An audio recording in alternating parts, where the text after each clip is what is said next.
Good evening. Today is Thursday, February 6, 2020. I now call this Fairfield Board of Education work session to order. Mrs. Lane, will you call the roll, please? Mr. Begley? Here. Mr. Birding? Present. Mrs. Gundrum? Here. Mrs. O'Neill? Here. Mrs. Shorter? Mrs. Gundrum, will you lead us in the pledge, please? Yes. To the flag of the United States of America and to the republic for which it stands, one nation, under God, indivisible, with liberty and justice for all. Thank you, Mrs. Gundrum. First item on the agenda is presentations and resolutions. Mr. Smith?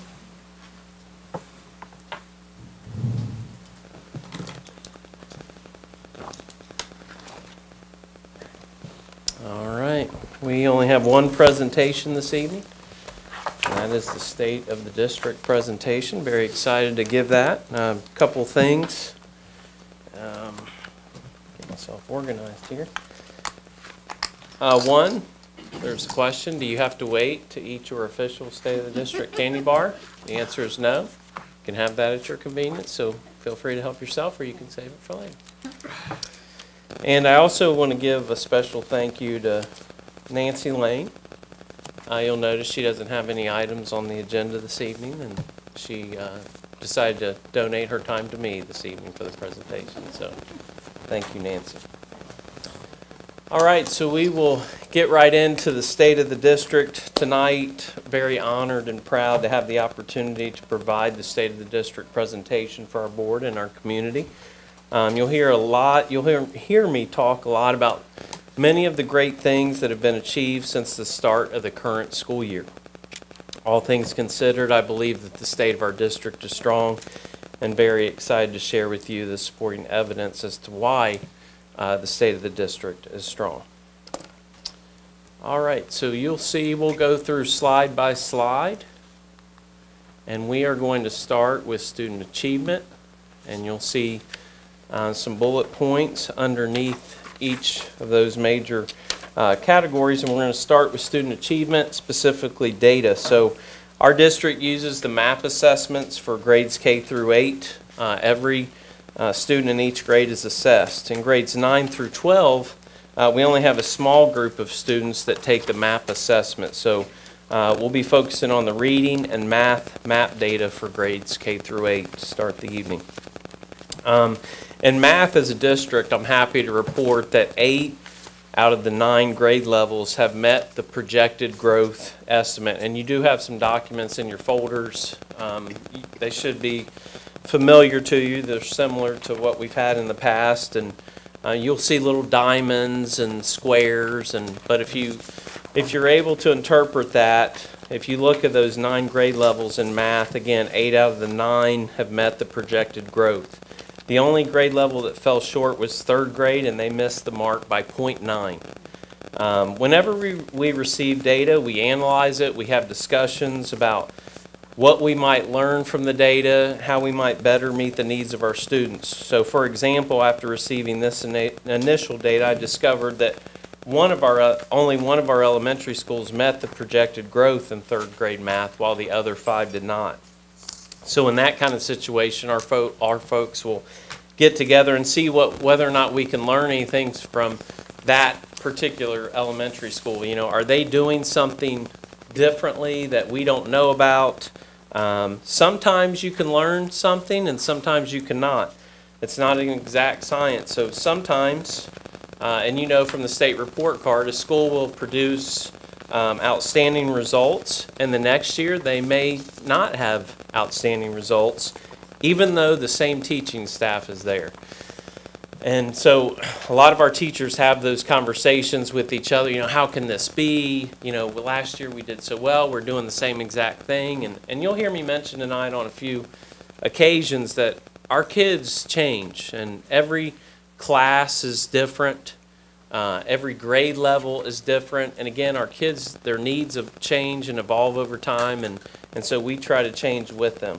But again, just to get back to the strategy piece, our folks work really hard to just have those conversations about, hey, what can we pull out of this so that we can get better?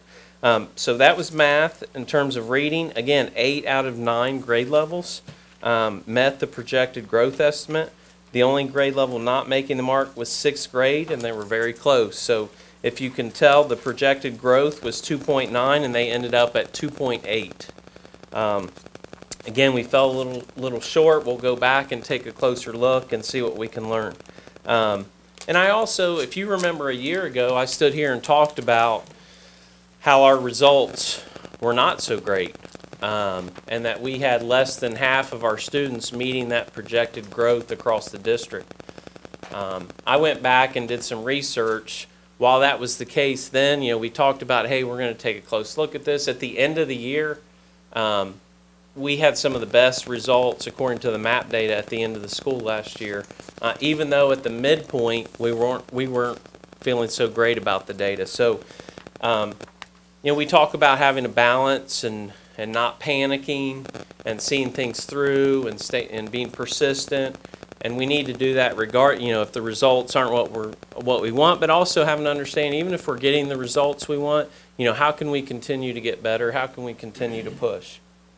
And I'm really, one thing I do want to mention, we're constantly thinking about, what are some things that we can do? And we're actually, not to get into detail this evening, but at all 3 levels, elementary, middle school, and the high school, we're looking at doing some things differently to try to get some better results. Mainly, again, to go back to the fact that our kids, they just keep changing, and we have to change with them rather than just continuing to do the same thing. I did provide the science data as well. Even though we generally focus on reading and math, we did have science data. You'll see 4th grade data. That was really just, if you look at the number of students, I think it was 24. That was just an experiment by one teacher in the entire district at the 4th grade level. So it's not really accurate data. Again, it was kind of an experiment. But if you look at grades 5 through 8 in science, and all the students were included, every single grade met the projected growth measure. And again, while we generally focus on reading and math here, since I had the science data, wanted to share that with you as well. Also under data, so I've talked about K through 8. Want to talk a little bit about 9 through 12. We use the data from our SLOs that are administered in the fall, but then those post tests are not administered to the spring. So if you remember from previous years, we really can't go into detail about that data because we have to wait until that data comes in late spring, and so we'll talk about that at the end of the year. Next, we're going to talk about building visits. We had a plan that Mandy and I would visit each of the buildings 2 times throughout the course of the current school year, and we've done that. We had those meetings in the fall. Those meetings really were truly invaluable. It's really nice to get out into the buildings and sit down and have some conversations about, report cards and just kind of getting into the weeds on those report cards. We talk about strengths and weaknesses, and it gives us an opportunity to say, hey, well, we see this is happening over here. Do you have any thoughts on that? And I can't tell you how many times through those conversations a principal will say, well, yeah, this is a strength of ours, but I think it's because we're doing A, B, and C. And we've just started doing that recently, and then we'll ask the question, well, have you shared this with the other principals? No. And so they may have that topic as a discussion at a monthly curriculum meeting, or I may happen to mention it when I go to another building and meet with another principal. So that's a great benefit of just taking the time to sit down and talk through those kinds of things. I do want to mention, I've already talked about the state report card this evening. I've mentioned it several times, and I do want to say it's important to acknowledge the report card results. But again, going back to that balance piece, it doesn't define us. In fact, I know that all of you are paying attention to the news right now and the need to totally overhaul the state report card. You have legislators, you have all of the stakeholders basically agreeing that the state report card does not accurately reflect the work that happens in school districts across the state. You know, I don't think there will be an overhaul. I think there will be some changes.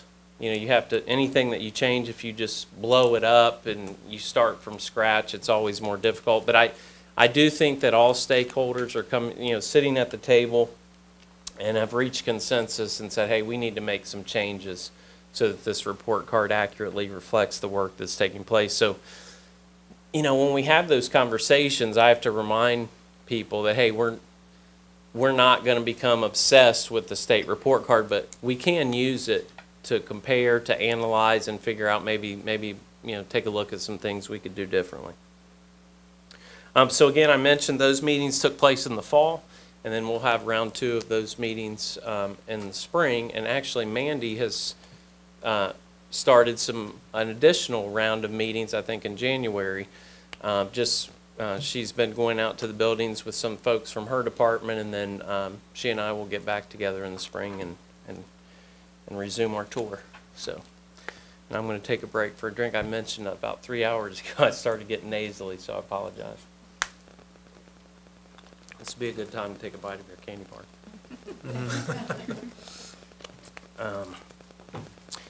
All right, so now we'll move on to opportunities for students. We've talked about exploring, developing, and implementing ways to increase academic opportunities for underrepresented populations of students. So just a few examples. Compass Elementary, they started a second grade after-school STEM club. That's a free opportunity open to all second graders there. Over 40 students have signed up. And the student population that signed up for the club is very diverse. So that's a great opportunity happening at Compass.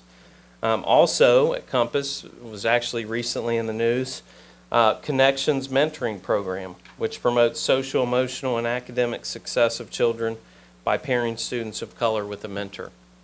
And then you have at Central Elementary, our new assistant principal there, Kareem Sanders, initiated a program called Men of Destiny, and I know that you probably remember when those little guys showed up at a board meeting and they had their ties on and they were just, you know, just cute as could be. And so he launched that program there. It's been very successful.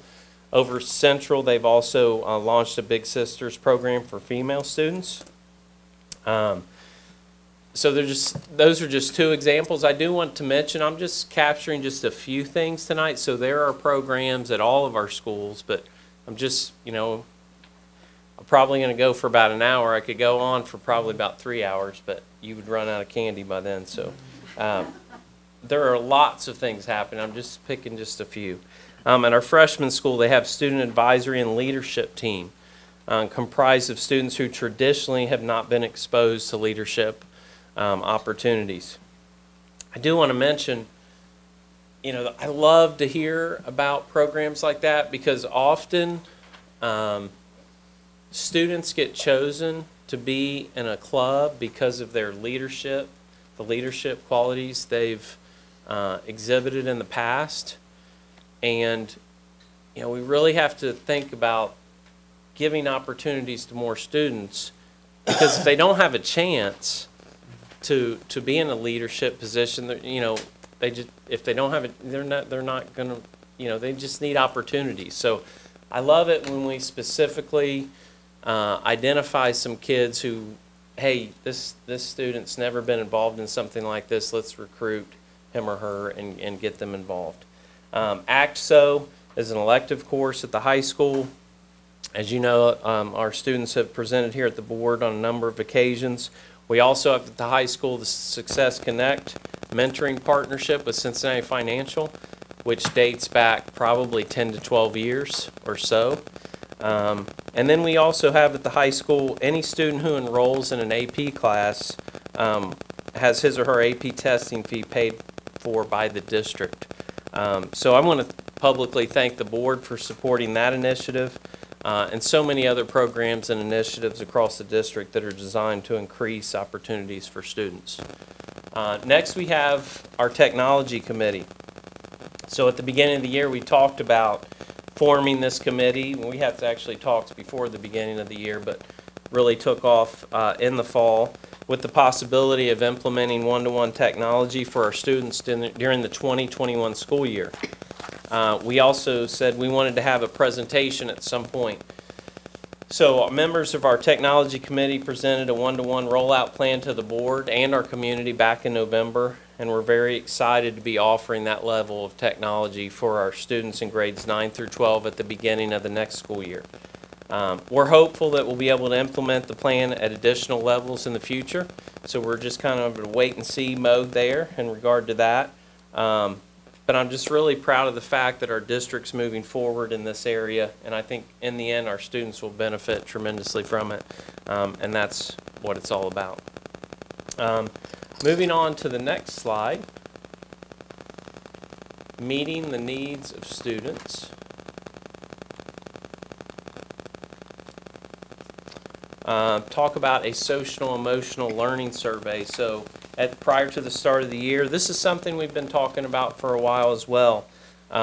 Implementing that in grades K through 5 so that our staff members can have a better understanding of our students' social emotional learning competencies and perceptions of how they feel supported at school, which is very, very important.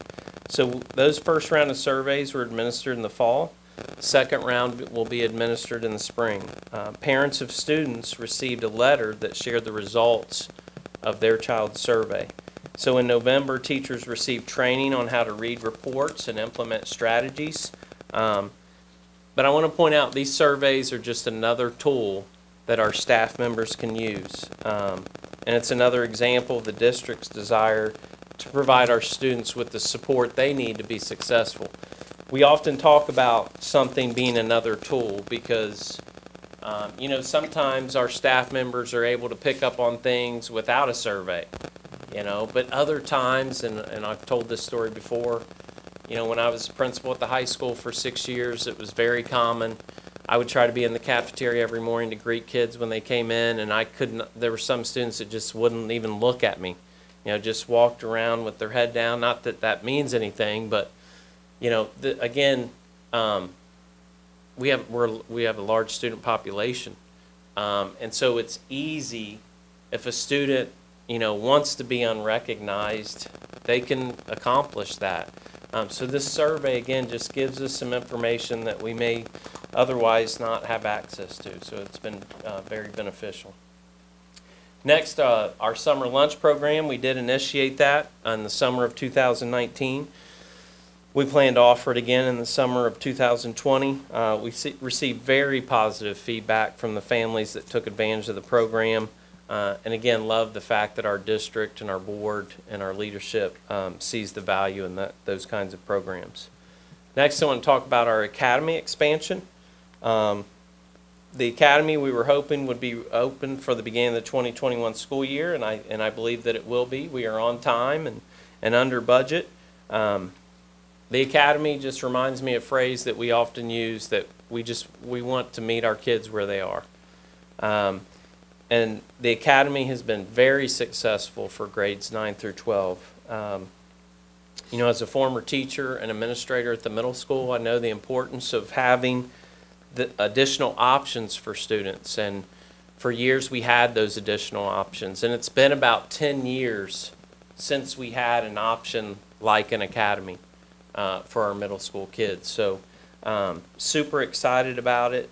And again, it's just most of you know, you've been around, you know that the academy is a special place. And now that, you know, to have the opportunity to serve kids 6, 7, and 8, like we do 9 through 12, I think is just going to be amazing. And so excited about the academy opening next year for our middle schools. Expansion of mental health services. And we talked about exploring additional partnerships. You've probably heard us talk about, we have some gaps in terms of serving our kids with mental health services. We did establish a new partnership this year with Catalyst Counseling. They serve students that have private insurance. So in the past, students with private insurance were not always able to be served. So this allowed us to close some of those gaps. again, you probably recall we have a strong and a great relationship with St. Joe's. So they also provide services as well. We have increased with St. Joe's the number of therapists and case managers compared to last year, and that increase is due to a growing need for services. So this area just continues to, the need continues to grow, and we're trying to keep up with the needs of our kids, and this is a very, very large need. State report card, well, let me know before I get to the state report card, and also under expansion of mental health services. At the beginning of the year, we talked about exploring the possibility of providing full-time guidance counselors in our elementary schools. While we've worked to expand our partnerships, we've also seen the value of having that. Right now we have part-time guidance counselors. We have half of a guidance counselor in our elementary schools. We know that those early interventions for kids can make a very large impact, and I'm excited just about the possibility of taking that into consideration. We will have a presentation on February 20th, Comprehensive School Counseling Program. It will provide information about what a counseling program looks like, as well as talk about the possible need to make our part-time counselors full-time. One of the things that's one of the biggest challenges when you have a part-time counselor is the fact that he or she is part-time. So that person works with those kids. The kids know they can go talk with those counselors, but then if it's the wrong time of day, that individual's not there and will not be, will not be back until the next day if it's the afternoon. Or if it's in the morning, it's might be a few hours. But that's just one small example. Now I'll move on to the state report card presentation, which we do every year. We had our annual presentation back in October. Well, we also had one last month that focused more on ACT and AP data. And we talked about the fact that we have some work to do in some of those areas. But I'm proud of the work we're doing. And again, we learned that night about some of the things that we're doing, that we're kind of thinking outside the box, just thinking a little bit differently about, hey, what can we do here? And so I'm really proud of the fact that we're doing that. And I really want to publicly thank Mandy for her willingness to come in and take the lead, even though she's only been here for a few months, because when you're new, that's not always easy to come in and be the new person and say, hey, we're going to take a look at this. And, because not just in education, but everywhere, people are generally resistant to change. Well, this is the way we've always done it. So I just want to commend Mandy for her willingness to come in and take the lead after being here for just a few short months. All right, next we're going to move on to safe, secure, and positive environment. So first we're going to talk about vulnerability assessment teams and assessments. In the past, you probably recall us talking about vulnerability assessments at the secondary level. This year, we wanted to expand that to our elementary buildings. This year, our goal is to complete those assessments in each of our elementary buildings. Those assessments will take place in the spring, and the goal is to have all of them completed by June 1st. All hazard supplies. Again, this is something we've talked about in the past. There's all hazards buckets. The long-term goal is to provide each classroom with that resource. We do have a great partnership with the City of Fairfield PD. In addition to the district working in this area, the City of Fairfield PD has applied for a grant for a mass casualty kit for each of our secondary schools. So the plan is to provide our 2 middle schools with the buckets by the end of the year. Once that occurs, all secondary classrooms will have one. In addition, South Elementary will also get the bucket. So we'll continue to move forward in that area until every single classroom has one of those hazard buckets. Professional development, you may have heard of Stop the Bleed training. We've always talked about that's something we would like to provide access to that training for all employees, trains them how to provide immediate bleeding control in the event of an emergency. Some of these trainings have already taken place, and our most recent offerings were last month, so we're continuing to make that accessible for our employees.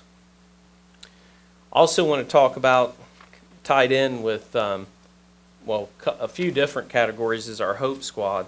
One of the goals this year is to implement that in our freshman school.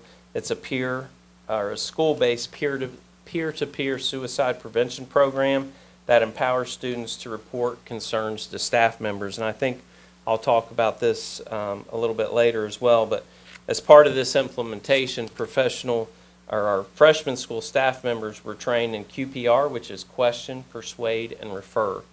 That teaches them how to recognize the warning signs of a suicide crisis and how to question, persuade, and refer someone to help. So again, our staff members, the freshmen, have been trained.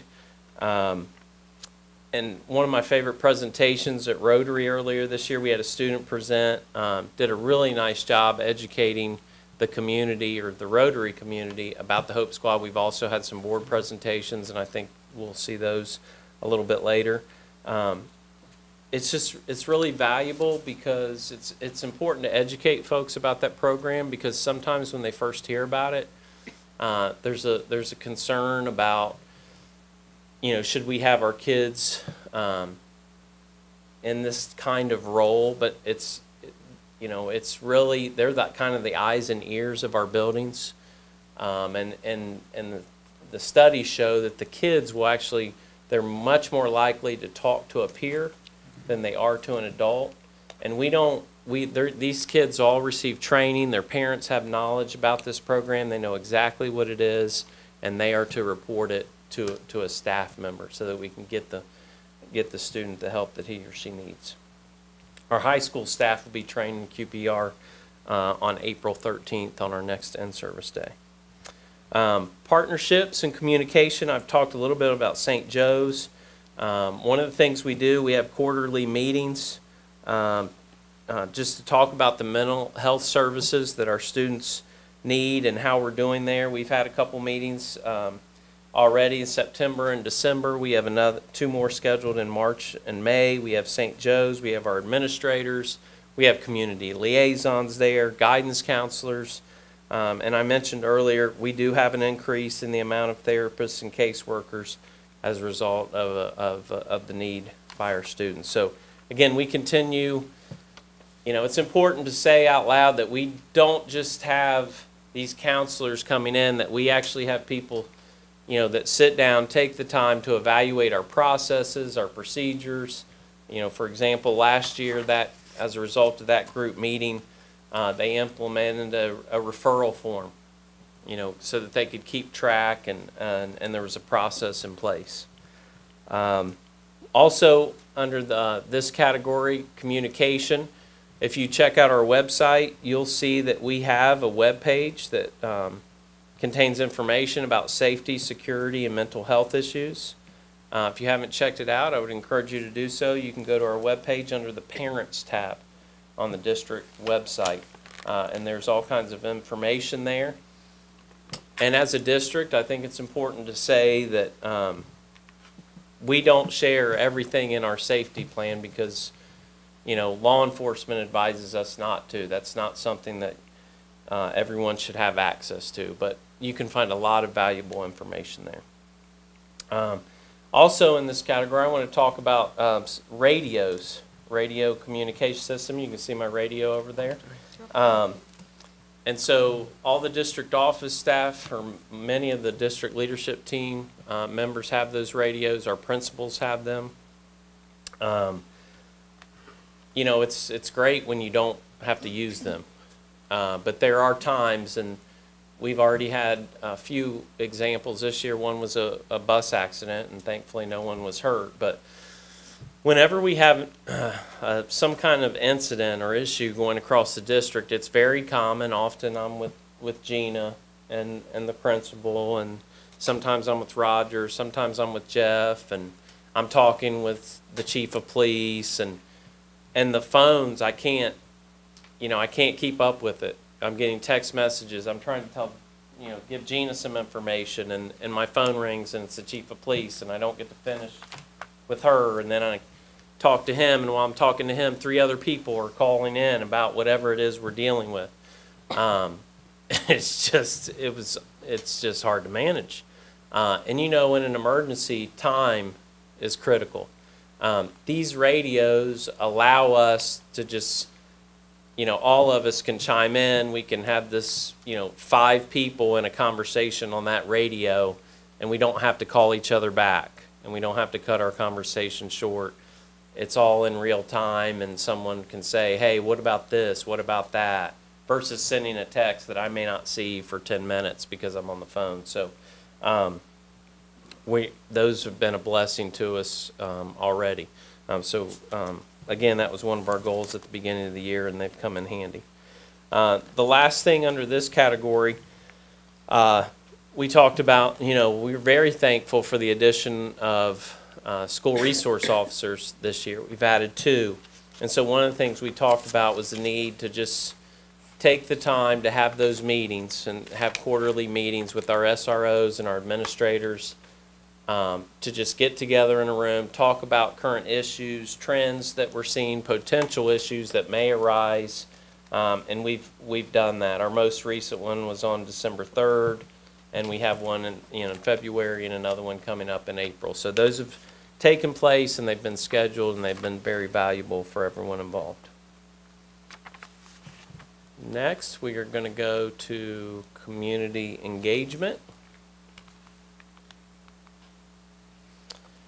And we're going to start with partnerships, which I've already, you know, I've mentioned partnerships this evening already several occasions. Community Appreciation Night we've been doing in the fall, where we welcome our partners from the city of Fairfield and Fairfield Township. We have them out to a football game. Last year, I think, was the second time we've done that. We scheduled it earlier in the season this year, the second year.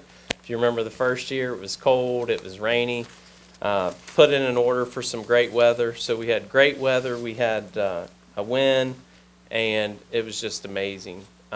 So that evening is one of my favorites. We have, again, those outstanding partnerships. We want to make sure we maintain those relationships as well as look to build new ones. Also, under those partnerships or community events, last year we hosted the first State of the Community luncheon, and we are going to host that luncheon again this year, March 11th. I believe you received your invitation in your folder this evening. Thank you, Angie Neal, for making that beautiful invitation. So that's March 11th in the community room. Again, just provides an opportunity for folks from all 3 organizations to get together. We actually try to have people sit with people that might be in similar positions in the other organization. So it's just a great time. We had received outstanding feedback last year. Couldn't be more excited about hosting it and having our students perform. Again, it's a showcase for them. I can't tell you how many people came up afterwards last year and was like, "Oh my gosh, those are your kids, and they're only in middle school." Yes, they are. They're amazing. So it was a great luncheon, and hopefully this one will be wonderful as well. Also want to talk about another thing, that communication and community events. Our district leadership team, we host community coffees. We do that in the fall and in the spring a total of 4 times. We did that back in October, and then we have 2 more coming up in March, and we have 2 in the city, 2 in the township, and so we're excited to do that again. Next, and I believe you have a copy of this one in your packet, is the newsletter that we send out. Just an example of us telling our own story. Again, if we don't tell our own story, then someone else will be happy to tell it for us. And so we're very excited to share with our community all of the wonderful things that are taking place. Also want to mention, we talked at the beginning of the year about several employees presenting at OSBA Conference on the topic of overcoming mental health barriers. Donna Martin, Jeff Madden, and I had the opportunity to present. at OSBA. And despite being given the dreaded time slot of a Tuesday afternoon, we did have a decent turnout, and we're honored to present about a topic that is so meaningful for our students in our district. Next, continuing with communication, we talked at the beginning of the year about beginning the first phase of Building Our Future 2.0. The district has initiated this process, which was timely since the board was able to take advantage of an opportunity to purchase property from Fairfield Township. And I often have to remind people, we started talking about the 2.0 process long before that opportunity presents itself. I can remember having that conversation a while back, and the board actually said, hey, why don't we put that on hold for a while and we'll come back to it, and we did. But that process is really just all about being prepared. And that was, you know, if you talk for, and I wasn't in this position the first time around, but I remember being amazed, and if you talk to some of our folks that have been here, when our number was called the first time, we had a plan ready. It was in place, and that's what that Building Our Future 2.0 process is really all about. It's just about being prepared. So what does that look like? So during this school year, Joe Penny, our principals, academy director, athletic director, our head custodians, our maintenance staff, they've all had all kinds of meetings. The outcome of those meetings will be a document that summarizes the needs of each building. And in addition, Joe will be providing the board with an update on this process at our March 5th board meeting. So that's just around the corner.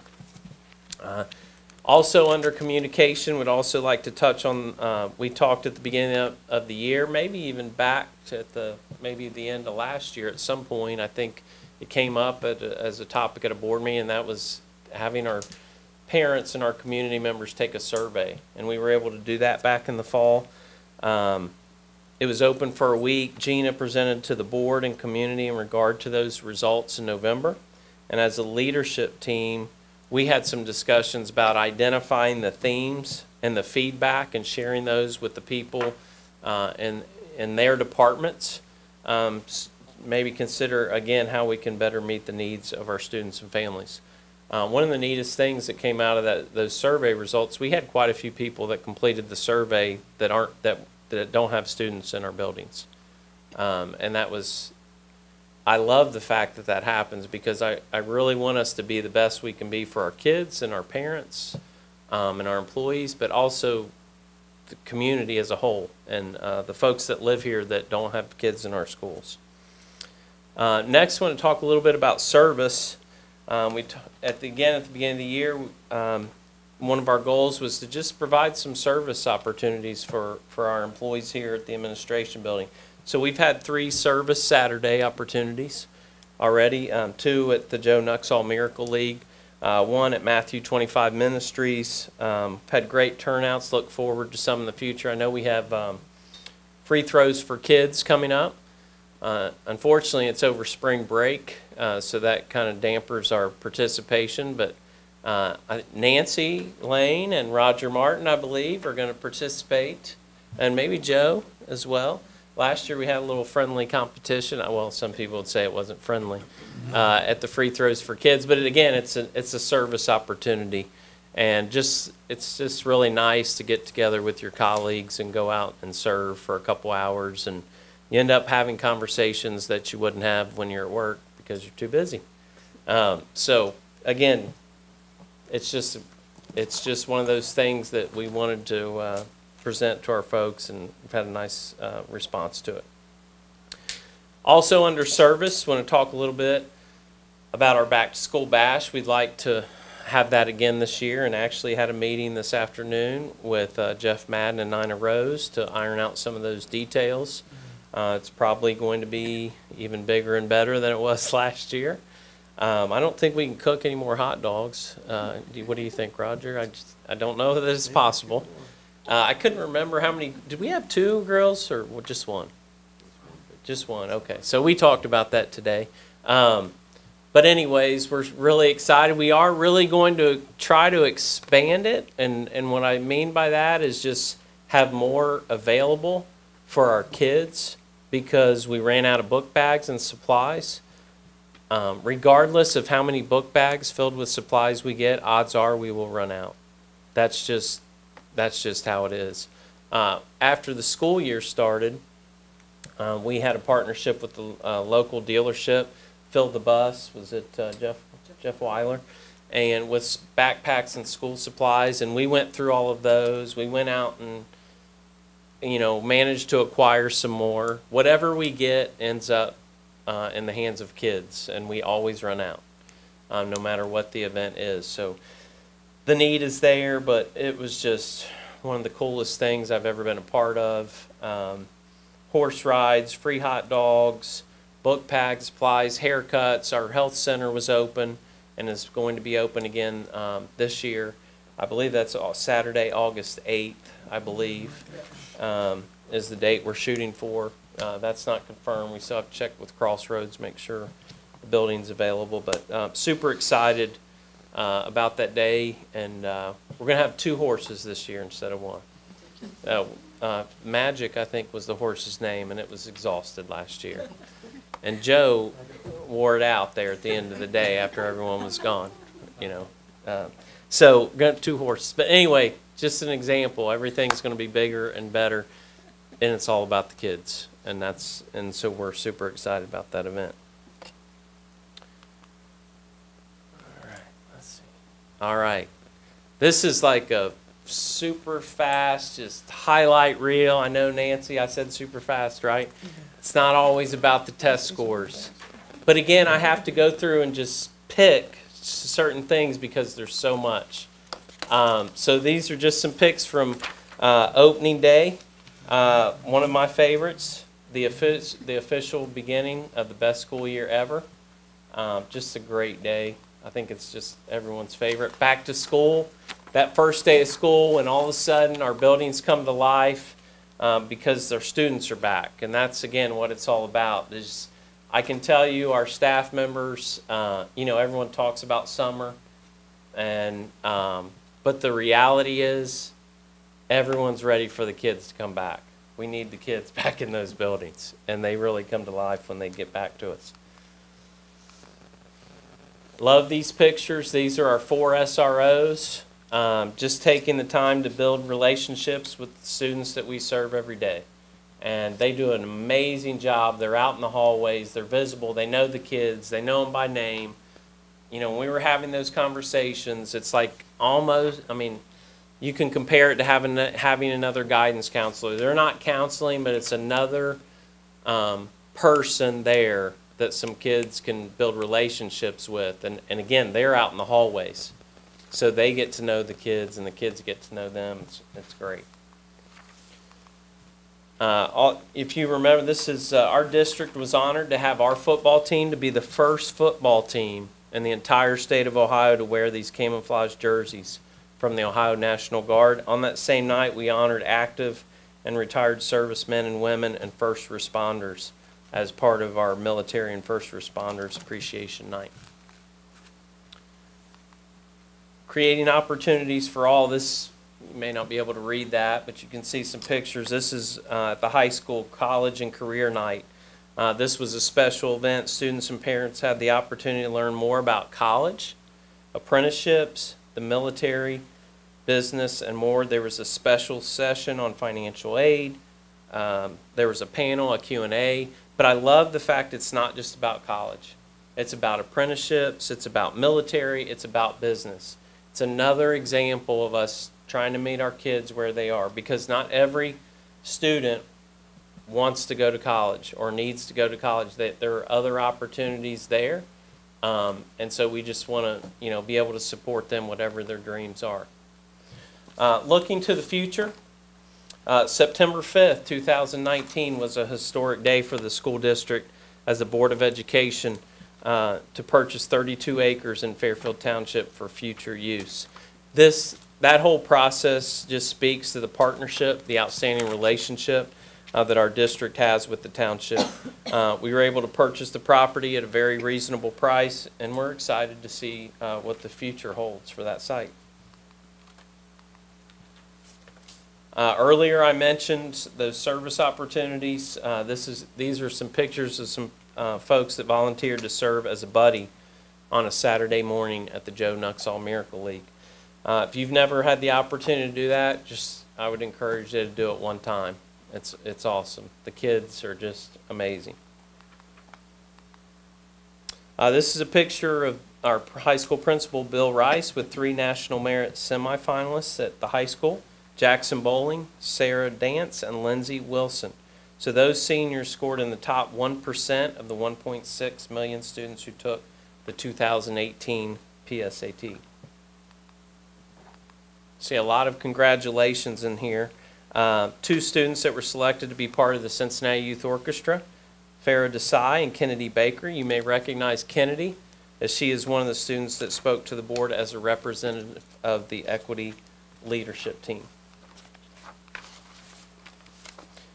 Here you have 5 National Merit Commended Scholars: Megan Barth, Joshua Curran, Alec Dorse, Gunnar Henry, and Jacob Polabel. Those students scored in the top 3% of 1.6 million who tested in the fall of 2018. 5 is the largest number we've had in quite some time.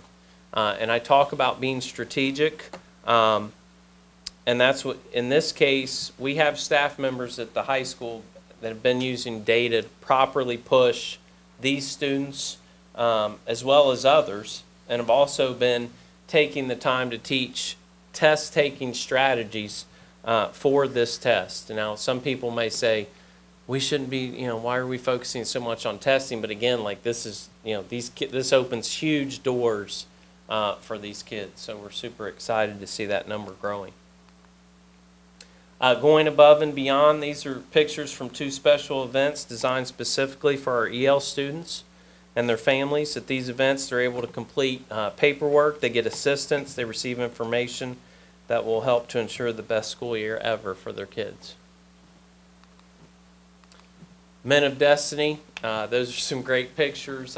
I mentioned them earlier. Again, led by Mr. Sanders, some other staff members at Central as well.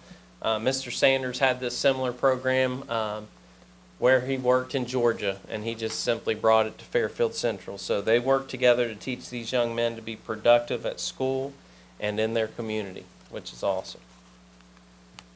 Here you have a picture. We thank Lawrence Jones for his service as a co-chair of our equity leadership team. He served us very well and will continue to serve as a member. Thanked him for his service and excited to welcome Dennis Williams as our new co-chair.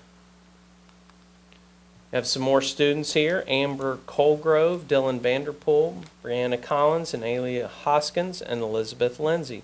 They were selected for the youth orchestra for the Butler Philharmonic Orchestra. Another example of some of the amazing talent we have in our schools. I also just want to mention, you'll notice a lot of pictures of our high school kids, and I just want to say, we always need to remember that these kids, they didn't just come to us at the high school, that they had these amazing teachers and aides and other staff members work with them K through 12, and not just 10 through 12 or 9 through 12. So it's always important to remember that. Serving our community. This is a group of soccer players that volunteered to serve at the Healing Center in Springdale. I don't know that most people know that. I don't know if it's all of them. It may be. If it's not all, it's almost all of our athletic teams. Again, almost all or all go out and serve. They pick a group, or they go out and serve in some way, shape, or form, and this is just one example. These are some pictures of our marching band. At this particular competition, they earned Best Visual, Best General Effect, Best Music, and overall Grand Champion. They also earned Outstanding Percussion and Outstanding Auxiliary, and earned placement in state finals for OMEA.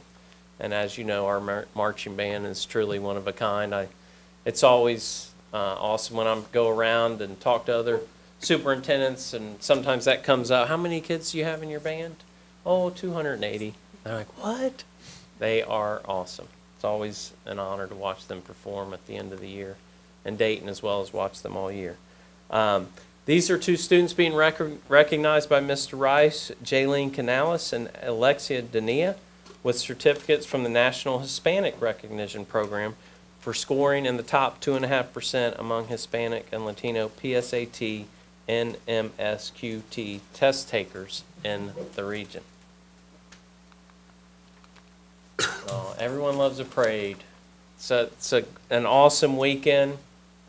We were really blessed this year with good weather, just like we were with that other event. But you know, our marching band, our student groups, our floats, the homecoming court, the football game. I call it. We had a trifecta that weekend. We had great weather. Our football team won, and we had a safe weekend for all of our students. So that was win, win, win. Seeking input. Again, I talked about this earlier.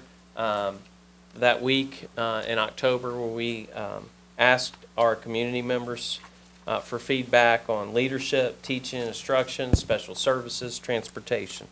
So that, again, it's all about getting feedback from the folks that we serve. Fairfield Freshman leads the fight. Each year, our students and staff at the freshman school, they lead the fight against cancer with some type of fundraiser. This year, it was like a fundraising carnival dedicated to Oliver Bibby. Oliver was 11 months old when he was diagnosed with a rare form of cancer that typically affects children ages 5 and under. For our school district, this fight hit close to home, as his grandmother, Ms. Hoffman, is a second grade teacher at Fairfield East. It raises money, awareness, celebrates survivors, most importantly leads the fight for a cure for cancer. The staff at the freshman school say the biggest lessons for their students are they learn compassion, empathy, generosity, and love. And this year they've raised more than $3,000 at the freshman school. Inspired to give back. This is a picture of a child ringing the hole-in-one bell at the new mini golf course at the Joe Nuxhall Miracle League. That bell was actually made by Damon Bullock, who works at our high school. And he made the bell. He also made the bell that our athletic teams ring to celebrate a victory. And he was inspired to make that bell at the golf course after hearing Kim Nuxhall's presentation at our opening day ceremony. So I thought that was a really cool story. Giving hope. Again, I talked about this earlier. This is a picture of our Hope Squad members at our middle schools making a presentation.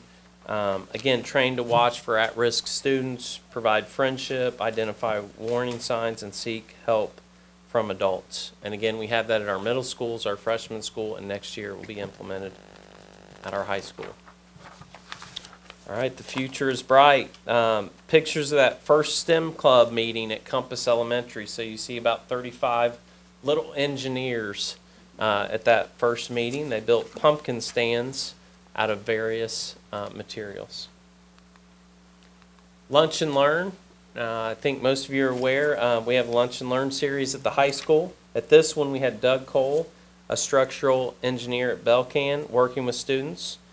Special thanks to Belina for arranging these sessions for our kids. Mental Health Series Part 4. Again, I've touched on mental health this evening. I love these events. And I love the fact that we open it up to not just our students, their families, our community, but we also advertise this for our surrounding communities. And they are welcome to come in, have a free dinner. Honestly, it is what it is. We offer the free dinner because we want to help people, and we think, hey, we might have a better chance of helping them if we offer them a free dinner.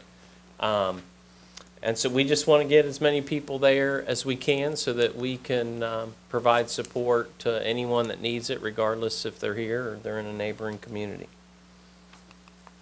Fiscal Responsibility.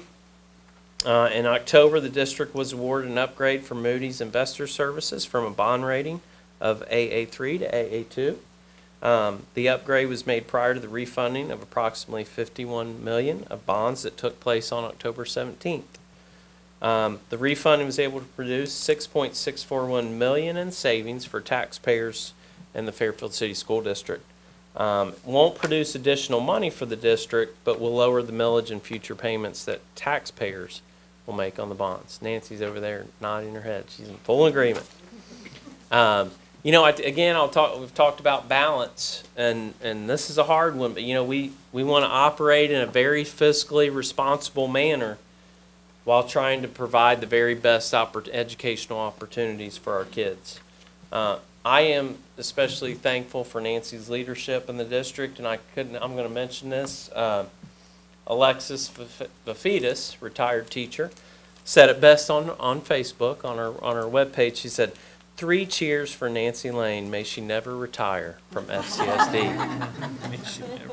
I say that at least 1, 2, 3 times a week to Nancy. Now, Nancy, you can't retire, right? Very thankful for Nancy and what she does. Costumes for kids. This was our first one. Huge success. Again, an example of so many people working together to serve. Again, it's all about serving our kids and their families. They were able to go to Central Elementary. There were hundreds of costumes there. They could look around until they found one they wanted. There were volunteers, there were treats, face painting. Our very own Carrie O'Neill was face painting with our kids that showed up. It was just an absolute great day. Beauties Against Bullying. So this is a program at the high school that rewards our students for going out of their way to be kind to others, encourages them to show empathy toward others. Students are nominated, and then they're in a monthly drawing for recognition and prizes. The program is sponsored by the local Salon House of Beauty, and Dr. Rebecca Salyers oversees the program. Pretty cool. All right, serving our community. So each year we welcome senior citizens into our buildings for luncheons. This is the one that took place in the fall. It's always a highlight for our senior community members. It's an opportunity for the district and our students to serve our citizens. They're escorted. I can't tell you, it's really cool to watching our senior football players escort them in. They're served by our football players and cheerleaders.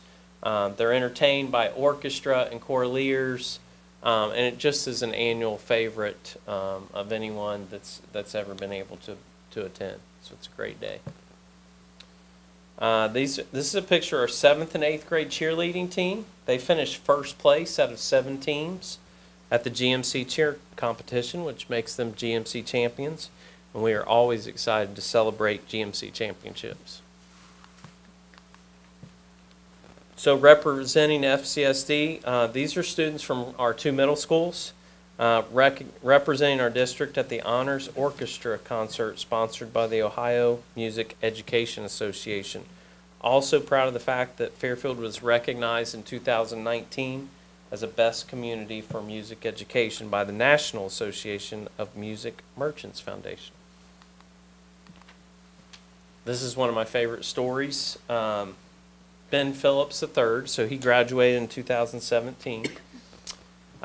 He attends Miami University. He wears a suit to class every day. He is a public speaker, a talented pianist, and a published author. And he's 20 years old. There's a great story about Ben and the path he's chosen and how he got there. So as a freshman in Kelly Dish's English class, he was not interested in completing a writing assignment that she had given to the class. So he decided that he was going to try to encourage his classmates not to complete the assignment. And his thinking was that if no one did it, then she wouldn't be able to grade them if, they weren't there to grade, if no one turned it in. So she found out about it, pulled him aside, had some conversation with him about leadership and words and actions and consequences. So he followed her advice. She became a mentor to him. He now attributes much of his success to Kelly Dish and includes her in the dedication of his book, which is called Lone Wolf Mentality, A Millennial Mindset. So in the fall, he came back to visit with Kelly and her students, which he often does. super proud of him.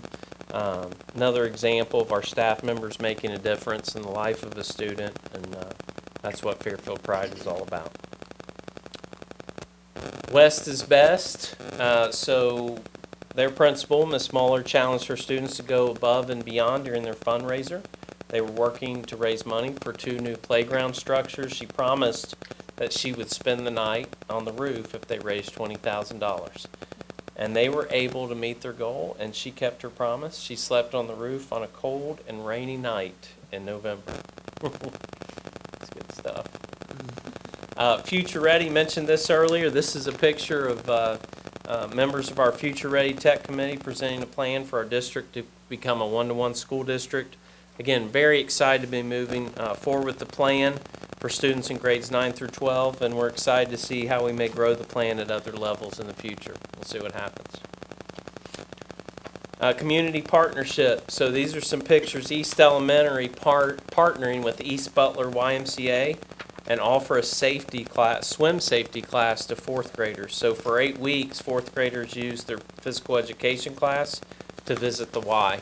And half of them participate in the fall, other half will do so in the spring. This is another example of those partnerships that are so important, not just for us, but our entire community. So in the fall, our football team did something it hasn't done in 19 years.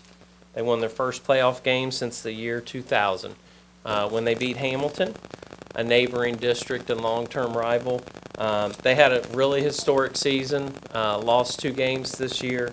I think our students, our coaches, our community, they made us very proud, and we just had a lot of fun following them on Friday nights. Thanking our veterans. These are some pictures from our annual Veterans Day luncheon each year. We honor the veterans in the district at a lunch and a tribute to make sure they know how much we appreciate not just them, but also their service. Showcasing our talents. So these are some pictures from a one-act festival at the high school. One-act plays directed by senior students. Just another example of our students and our staff working together to do some amazing things. And you may not be able to see it, but if you look at the picture on the bottom right, they're all just as happy as can be. And that's really what stands out to me, that our kids and our staff members just doing amazing things and building lifelong relationships while they're doing it. So just love everything about that picture. World Kindness Day. Our World Language Department at the high school paid tribute to Mr. Rogers on World Kindness Day by donning outfits inspired by him. Just talking about how they like to promote kindness, and so that's why they decided to do it. If you follow the Spirit Days, the World Language Department is pretty tough to beat at the high school. Very creative, and the students and staff get a big kick out of it. Showcasing our talents, these are 5th graders from West Elementary participating in the first LEGO League Regional Robotics Competition, and proud to have one of 12 teams that participated in that event. Honoring our past. Each year we honor our past by inducting a new class of individuals into the Fairfield High School Athletic Hall of Fame. This is a picture and a listing of our 2019 inductees. Giving back. Again, so many of our schools and clubs take the time to give back to the community. Here you have Crossroads Middle School collecting food to restock the shelves at our very own Fairfield Food Pantry. Girls on the Run, again, another one of my favorites. They participated in a 5K at Sawyer Point, but they worked for 2 months preparing for that event. And learned about confidence and participated in some very fun activities along the way. The kids, the girls, the staff members are involved in that. It's really cool, and they love it, so very positive. Celebrating diversity. Again, we talk about the importance of celebrating the diversity of our school and our community. This is an example, an event out at East Elementary called Culturama. It was a celebration of diverse cultures and included live entertainment for more than 160 students and family members that attended. Community partnerships, educating our community. We have an outstanding relationship with the Fairfield Prevention Coalition. We often partner with them on different activities and events. This particular message is one they sent out about the dangers of vaping that we were happy to share with our community and our parents. Again, serving our community. This is a great story, again, out at East Elementary. They partnered with the local church to provide a Thanksgiving meal for families that couldn't afford one. They had more than 100 people gathered at East on a Sunday afternoon to share Thanksgiving dinner. In addition, the folks were given some groceries to take home filled with food. The No Shave November fundraiser. There's just some pictures from people that participated across the district. Kurt Etter and Mike Napier, I think, were the winners of the Best Beard contest at the high school. I don't think they were allowed to vote for me over there, apparently. But I did notice Mr. Birding had a beard over winter break. I saw that. And so maybe he'll join us next year. We'll see. If he joins, then maybe you can apply some peer pressure to Mr. Begley. We'll see. Not going to happen. New traditions. Love this. Very proud to participate in the very first Parade of Lights sponsored by the City of Fairfield. I think this event is only going to grow, and we're looking forward to next year. Academic opportunities, just an example of how we're always evaluating how we might better meet the needs of our students. This is for our juniors preparing to take the ACT in the spring. Educating our community. As a school district, I think we have an obligation to advocate for our students, the ones that we serve, educating our community about important issues. The recent proposed expansion of the Ed Choice Voucher Program was an example of an issue that resulted in a public presentation and a campaign. And I really couldn't be more proud of our staff, members of our leadership team, and our community for uniting to fight this battle on behalf of our students. And I know the board members are very active, our leadership team, our principals, our teachers. It's still still waiting to see what happens, but our voices have been heard, which I think resulted in a delay of the application window. So we made some progress on behalf of our kids. Student Outreach Spam Club, again, one of my favorites. They're volunteering for face painters for families of soldiers at a military Christmas party. This is a timely slide. Everyone loves a snow day. So this is a picture of students at Central singing about a snow day, and Mrs. Gallo posted this and let me know the kids were counting on me. It might have been when we had a little dusting or something, but it's timely. We'll see what happens tonight. And those are some pictures, some other concerts. The winter concerts are they're amazing, just at every level. So if you haven't had an opportunity to take one of those in, I'd encourage you to do so. Love this. This is our academic team ringing the victory bell. If you didn't know, this was after they swept Lakota West. I had the opportunity to stop by and take in some action when they took on Mason last week, and they swept Mason. There's some debate about whether they're outright GMC champions or co-GMC champions with Sycamore. I'm not going to get into that, but they're champions. Either they're outright champions or they're sharing the GMC title with Sycamore. But I do know last weekend I saw a tweet that they also have an end of the season tournament, and I believe that Fairfield won that GMC tournament. So they've had a great year. I can tell you some great stories about the Victory Bell and how it gets to certain places and people carrying it across busy roads. And Jen knows all about it. So, but I'll spare you. So good stuff. Equity leadership team, student leadership. These are some of the students that serve on our leadership team. In addition to have them be a part of our work at the district level, you were able to hear firsthand about their experiences in our district. Very fortunate to have not just them, but any of our students with us in our work. Having them present always takes our work to the next level. We're getting close, I promise. Okay, Tons of Toys Drive. These are some pictures. Over 2,000 toys were donated. I think that was a record number. Again, just another example of the caring and compassion that we see in our students, our staff, and our community. Another huge shout out to Nina Rose, the nurse at the high school, because she's the one that spearheads this project. This is just some of our students invited to perform at the Story Point Retirement Community Open House in the township. Very common for our kids to be asked to perform at community events. Again, very thankful for our partnerships with the city, township, and local businesses. You see some pictures of Donna Martin, our bullying and harassment officer. She often visits classrooms across the district to educate students about our bullying policies. We really appreciate her expertise and willingness to support students, staff, and parents in that area. You get student leaders spreading joy in the community. These are Chick-fil-A Leader Academy students volunteering at Tri-County Extended Care. So they played bingo, caroled, and enjoyed cookies there with some of the residents. Donated prizes for the bingo winners. If you've ever had a loved one and you know, in a nursing home, it's just, you know, very touching to know that our kids are going out and spending time with some folks that could really use some company. So I love that. FCSD makes the nice list. So last but not least, I think we had a great first half of the year.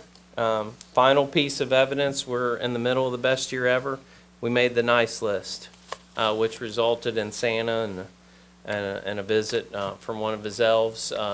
You know, Santa was, I think he was really busy this time of year, was planning on not doing it. And then people were really upset that Santa wasn't making the rounds, so he decided to go ahead and make it happen there on the last day. So it was a lot of fun for everybody around the district. Just my closing remarks. I just want to say that I really truly believe the state of our district is strong, and it's really about the people.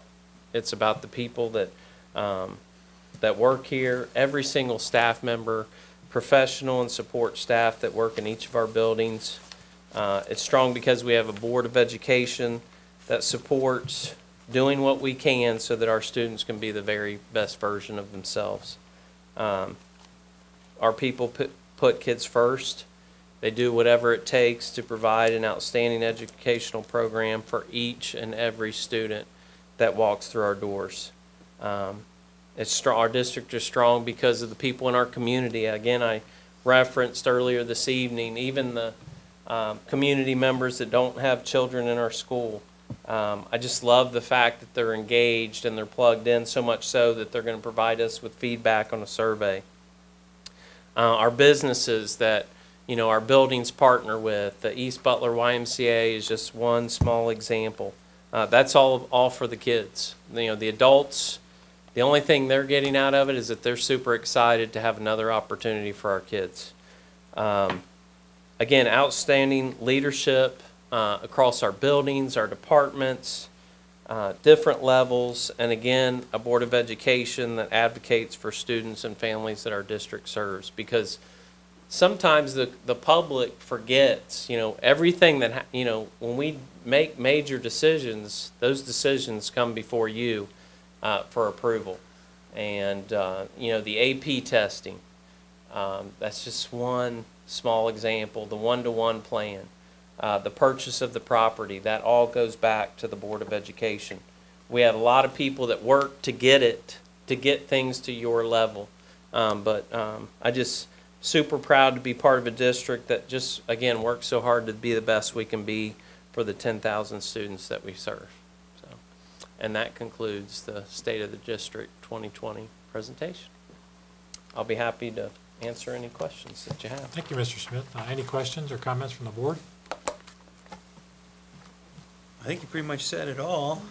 It was great to see the highlights and to think about all the things that have happened. We're just doing great things, and I'm very pleased and very proud of you. The only thing I would mention is I didn't see much about the health center. Are we doing well there? Yeah, we're doing well. Again, you know, I'll be happy to speak to that, but I could go on and on about the health center along with a lot of other things. And for the first several years, you know, we emphasized the health center publicly because we wanted to make sure we stayed on top of it.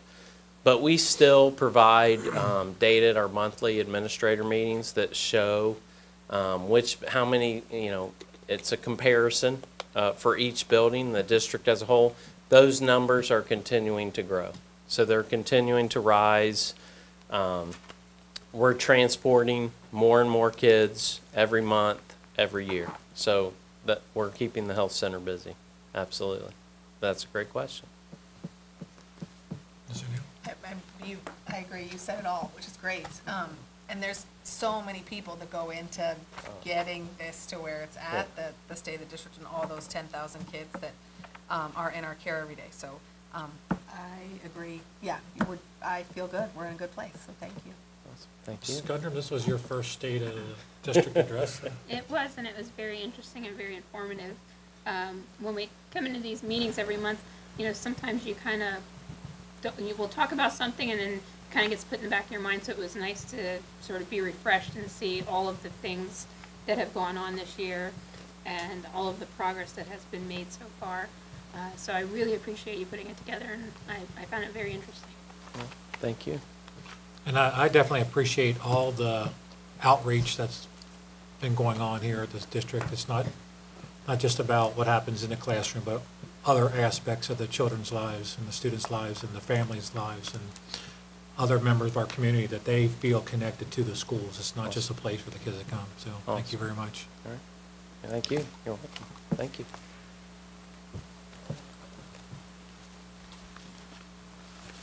Well done by Mr. Smith, and we'll give him time to get a drink and